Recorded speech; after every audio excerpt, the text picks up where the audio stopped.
Beamy, mid-30s, married, laundry day energy. Husband takes my car to town because I needed gas earlier. Breakfast done, coffee cooling, thinking domestic goddess hour. Decide finish laundry so weekend is unlocked. Standing at the washer, t-shirt off because chores and heat and whatever. Not naked, just caught mid-change, sports bra half visible, normal human stuff. Gear back door open. Assume husband forgot something and came back like a regular person. Open kitchen door from one side. Someone else opens from the other. Meet Devin, husband's buddy from high school, at the threshold. His face is a whole sitcom. Deer in headlights but also trying to be polite. He apologizes like 3 times in one breath. Sorry, thought Devin. Thought your husband was home. His eyes flick around with all the subtlety of a drone. Awkward pause where time invents new levels of awkward. He tries to look at me like I'm a normal human. Not a surprise laundry curtain. I do the hostess smile that says, this is not a thing, but my voice is still in the dryer cycle. He mumbles about calling next time or knocking. Tries to keep composure while clearly second-guessing every neuron. I'll just, leave now, he says. He backs out like a man trying to uninvent a doorbell. He gets in his truck and sits there for a minute. I watch until the truck fades down the road. Decide to finish laundry, try to normalize breathing. Fast forward like 5 days. Get a text from husband. Do you remember Devin stopping by? I say yes and ask why. Husband says nothing, then sends a link to the neighborhood Facebook group. Someone posted about invasion of privacy, with a screenshot of my porch from across the street. Someone in comments says, this is harassment, like we're in a legal thriller. My stomach does that weird drop ping thing, wish I'd never looked at social media again. Next morning neighbor knocks. Marisol from 2B. She's clutching a manila envelope like this is jury duty. Did you know there's a picture going around? She asks, already halfway to courtroom mode. I explain the basics. Keep it simple. Devin walked in. Left. End of story. Marisol frowns and does the community moral calculation in real time. You should apologize. She says like apologizing is a sweater you put on for comfort. I ask apologize to who? Devin? The Facebook group? The entire cul-de-sac. Marisol's eyes go wide like she discovered an ethical loophole. To maintain trust, she says. Like trust is a thing you can return at the post office. I try to explain personal space, he was the one who barged in, etc. Marisol cuts me off with, this is on you. Okay.jpg. Husband comes home late that night like nothing's burning down. He sits at table and scrolls his phone with the kind of focus only possible when you're about to drop a nuance bomb. Devin says he's uncomfortable. He says like he's telling me the weather. I say he should have knocked. Husband shrugs. He felt disrespected. This is the pivot where logic takes a vacation. Next day Devin shows up at our door again. Wears the same trucker hat like it's proof he's from a time before nuance. Look, I didn't mean to. He starts. Then a phrase I will hear on repeat. But you should be more careful. Careful at home. Careful with friends of your husband. Careful while doing laundry. Careful while breathing. I laugh at first because what else do you do? Devin's voice changes into something weirdly clinical. Starts talking about boundaries and consent, with the tone of a man who read 3 blog posts, and now thinks he's an expert witness. I try to steer it back. You popped in, you apologized. That was it. Devin escalates by inventing a protocol on the spot. From now on, you need to lock your door when he takes the car. And maybe wear something if you're expecting traffic. And when people stop by, you should answer through the door first. These are demands, not suggestions. I try to negotiate and say, I can do door checks. He counters with, I think an email to the neighborhood list would be responsible. An email, to the whole neighborhood, about my laundry. This is when the unreasonable character clause clicks into place. Devin weaponizes virtue like a tool belt. Starts using little therapy phrases like, this triggers me, and, I'm being honest about my boundaries. He expects a public performance of remorse from me. Husband looks embarrassed and anxious like he's got a traffic ticket but for feelings. Marisol organizes a community standards chat on Slack because Slack is the ultimate moral tribunal. She invites everyone and pops a pinned message. Safety and respect in our community. I join because who doesn't want to watch a train wreck live? Devin posts in there, short and tidy, like he's delivering an affidavit. Saw someone partially undressed in a shared space. Felt unsafe. Request community norms. Comments explode like a popcorn machine of moral panic. Someone writes, maybe she should be more modest. Someone else counters, people live in houses. Someone posts screenshots from 10 years ago of literally nothing to add context. My name becomes the comma in 10 different discussions. I attempt to explain in the Slack thread, but my replies get buried under virtue flag emojis and policy suggestions. Person named Jamal suggests a neighborhood code of conduct, with a voting poll. There's now a poll about my laundry choices. Vote options include private property / no comment, and need a code, and mandatory doorstep signaling. I used to think democracy was supposed to solve bigger things than this. Phone won't stop buzzing. Devin messages me directly. I really think you owe a statement. Statement? Like a press release for a suburban magazine. I tell him I'll think about it. He replies with thinking isn't action. That line is on his mental business card now. Even my mother texts me and says, "Are you okay?" I'm fine, mostly, but now I have to navigate a community tribunal about a laundry misfire. Work is a joke because now everyone knows and everyone knows everyone knows. Coworker Aaliyah asks me in the break room, "Was that you in the post?" and pronounces it like a sentence she's proud of figuring out. I say yes and she gasps like I revealed a spoiler for the Office drama series. HR gets involved because rumors pinged the company Slack through someone's dumb screenshot. They call me into a meeting with the usual motivational poster behind them. We just want to ensure workplace safety, they say, the corporate version of Marisol.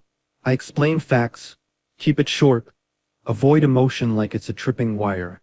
HR says we'll follow up, which is code for we're going to schedule multiple meetings and exile you to training modules. Devin, meanwhile, doubles down publicly. Posts a long message on the neighborhood Slack using phrases like moral duty and accountability. He demands a public apology from me in the next 48 hours. Public apology. In the chat. With emojis allowed. I think of all the apologies I've given in my life. Never one for a t-shirt and the act of doing laundry. Husband refuses to take my side and points out how he felt uncomfortable. I feel like I'm in a courtroom where the laws are made up and the jury is keyboard powered. Decide to draft an apology because sometimes it's better to defuse a situation than let it gasoline itself. Standing in the living room, my hand shakes while typing the first sentence. I'm sorry if anyone was made uncomfortable. Devin replies with, thank you. Community Slack posts a heart emoji, like we just resolved a minor international conflict. I find out later that Devin messaged Marisol privately demanding more.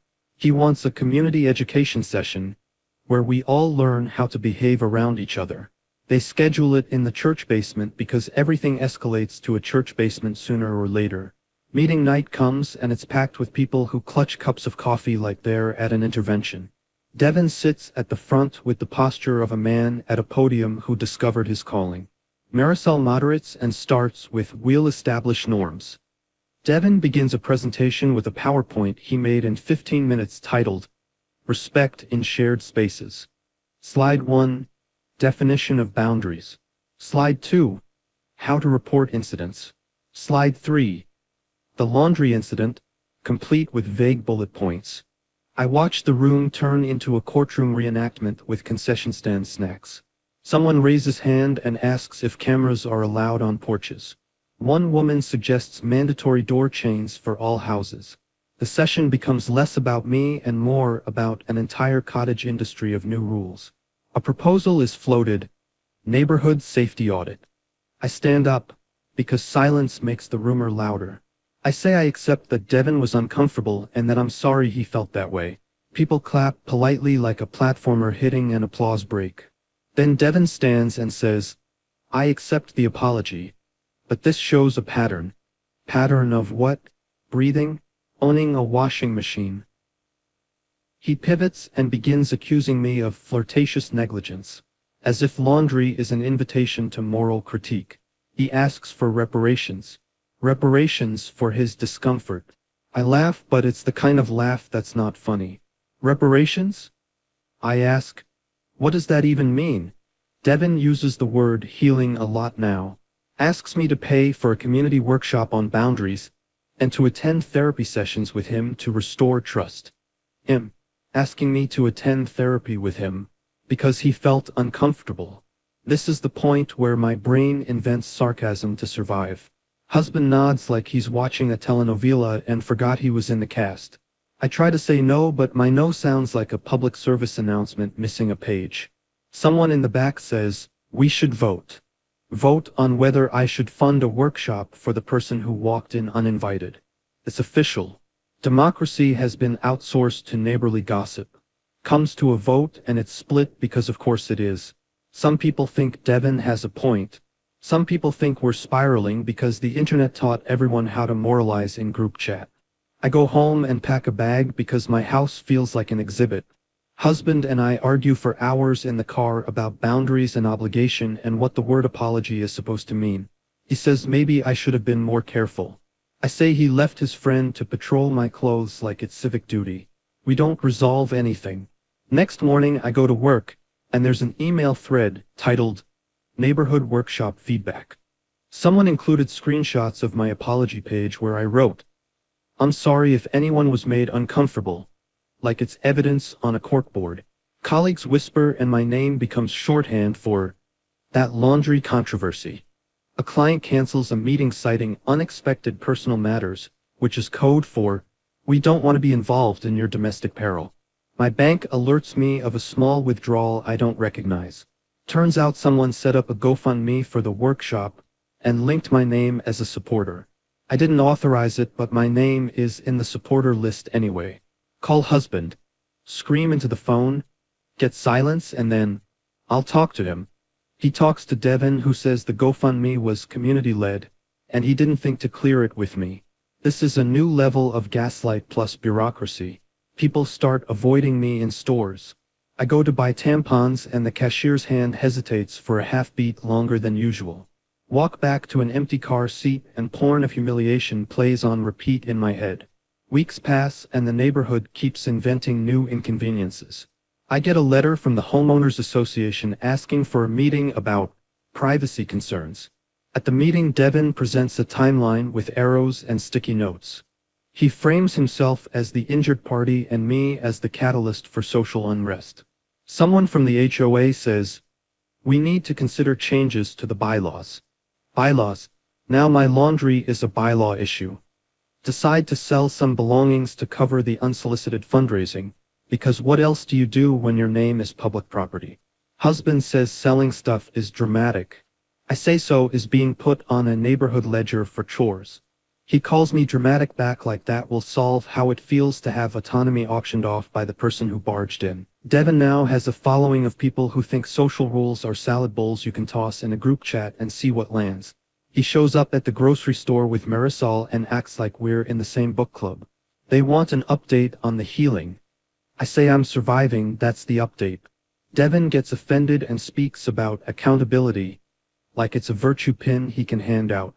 Start to get job calls from people who saw the posts and think hiring me is a PR risk. One recruiter says, "We have a zero drama policy." Zero drama policy means if the world has an opinion about your laundry choices, you are unemployable. I've never been more tired in my life. Finally get a message from Devin. I'm considering filing a formal complaint. Complaint? I thought the thing was about discomfort, not legal papers. It's formal now because formality makes a story have weight. I spend nights drafting statements and send them to my husband, who reads them without comment. Lawyer fee estimates pop up in my inbox because the internet knows how to monetize embarrassment. Our savings drop because we pay for nothing and everything at once. Friends pick sides like a petty election, and the ones who don't pick sides slowly pick their phones instead. There's a school pickup incident where a parent recognizes me and says, "I didn't know," like that's an apology in itself. I try to laugh at the surrealism, but the laugh is a used-up sound. Devin starts a podcast called Boundaries First, where he mentions an anonymous incident in passing and invites callers to submit boundary stories. It goes viral regionally because people love moral panic packaged as sound bites. I get hate messages from strangers telling me to model decency in my own home.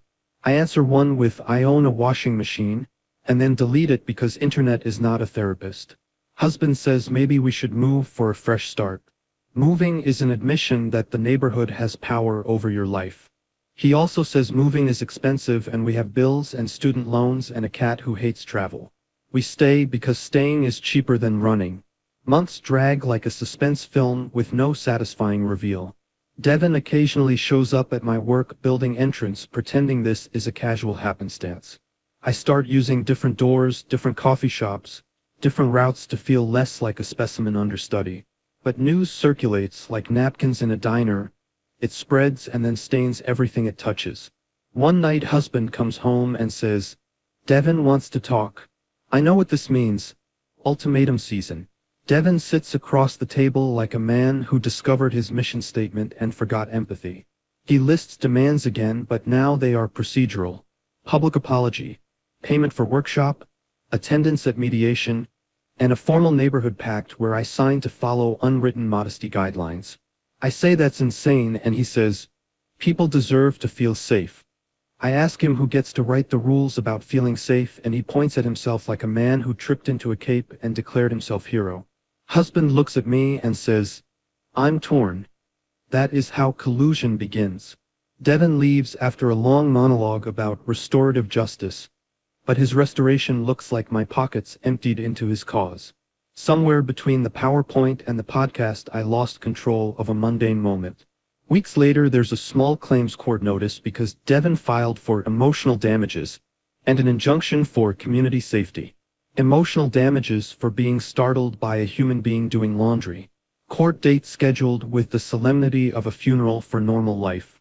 We hire a lawyer because it's the only thing left to do that isn't just swallowing humiliation silently.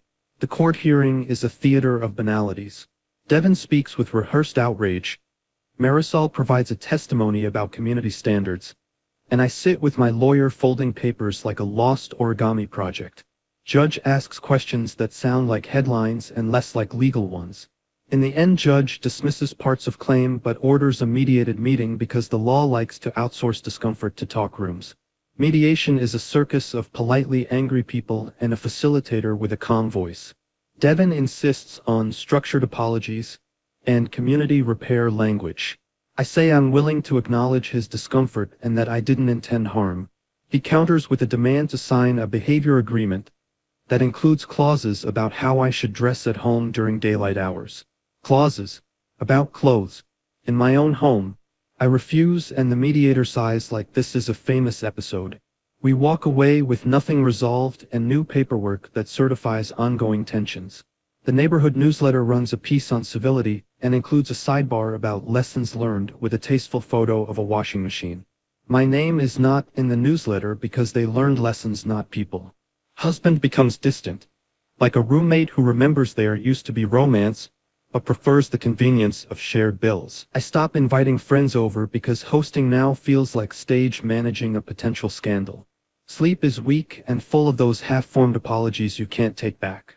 One night, I see Devin driving by slow and making eye contact like he owns property in my emotional landscape. He doesn't wave. He doesn't need to. He has already constructed a world where my small misstep is a wedge and he is the lever. Months turn into a new normal that is worse than the old normal. I get an email about a new job opening in a different city, but it's remote, and I say maybe because maybe is safer than yes or no. Husband says take it for us, and I say we can't uproot everything for a man who refuses accountability. He says moving would be giving in, and I say staying is giving in to being policed by your friend's conscience. We argue until the words are empty and then laugh because what else do you do when the world is absurd? The podcast gains an episode called How One Incident Sparked a Movement, and Devin is a guest talking about community standards and courageous discomfort. I am not mentioned by name, but context, like steam, fogs into recognition. People start quoting lines from his episode like scripture in comment sections. My life is now one of the footnotes. Friends call less often because who wants to take the emotional tax of being my friend? I pay bills and try not to flinch when kids in the cul-de-sac play tag too close to my porch. One day a kid is playing and runs into our lawn, falls, cries, and I kneel down and help, and the mother watches me like I'm auditioning for Reputation Redemption. I don't get any thanks from the neighborhood committee for healing a kid who skinned his knee. Devin posts about the importance of community vigilance and shares an article about consent culture. I scroll and see a photo of a generic house with clothes on a porch used to illustrate an op-ed about morality. I throw my phone onto the couch and it makes a hollow sound like everything inside has been emptied. Husband and I sleep in the same bed for a while and then start sleeping like two people on a boat with different anchors. There is no dramatic finale. No reconciliation scene on the porch with slow music. No lesson learned by Devin or Marisol or the Slack group. Just small ongoing losses. A client gives us a last project and declines renewal citing brand risk. I answer surveys that ask if I feel safe in my neighborhood and check boxes like somewhat, because lying feels useless. Devin continues his moral crusade with merch and a mailing list and an email every month about boundary tips. Sometimes I see him in town and he nods like a man who saved a city single-handedly. My husband begins to talk about financial plans with a dryness that used to belong to spreadsheets and now belongs to emotional distances.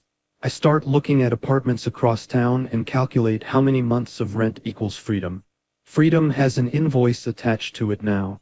We never actually move. The house sells 2 years later because life continues and people change addresses like seasons. We hand the keys to new owners who don't know the scent of old arguments. Devin moves on to new causes and new podcast guests. Marisol runs for a committee seat and wins because civic vigilance is a resume booster. I keep a lamp in a box in the garage and one evening sit under its light and think about the washing machine humming like a memory. Nothing feels properly resolved. There is no cinematic closure where everyone learns a lesson and hugs. There is the slow erosion of privacy, the hollowing out of ordinary things, and the knowledge that a small stumble can be weaponized by someone who mistakes discomfort for entitlement. Story ends not with a tidy bow but with a living room where the lamp flickers and the washer finishes its cycle, and I am left with the quiet cost of a moment that should have gone unnoticed. No redemption. No satisfying apology from the unreasonable character beyond performative posts and PowerPoint slides. Just ongoing awkwardness, small losses, and the bitter taste of how easily a life can be rearranged by other people's invented rules.